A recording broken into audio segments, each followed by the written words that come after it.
Simon Peter followed Jesus, as did another of the disciples. That other disciple was acquainted with the high priest, so he was allowed to enter the high priest's courtyard with Jesus. Peter had to stay outside the gate.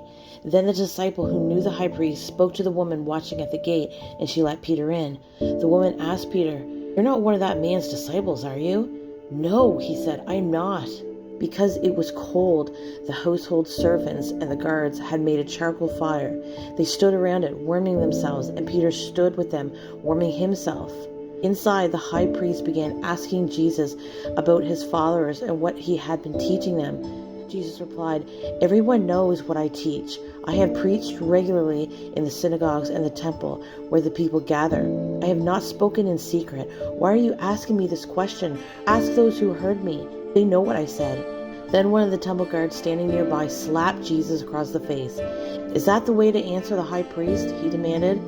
Jesus replied, "If I said anything wrong, you must prove it. But if I'm speaking the truth, why are you beating me?" Then Annas bound Jesus and sent him to Caiaphas, the high priest. Meanwhile, as Simon Peter was standing by the fire warming himself, they asked him again, "You're not one of his disciples, are you?" He denied it, saying, "No, I am not." But one of the household slaves of the high priest, a relative of the man whose ear Peter had cut off, asked, "Didn't I see you out there in the olive grove with Jesus?" Again Peter denied it, and immediately the rooster crowed.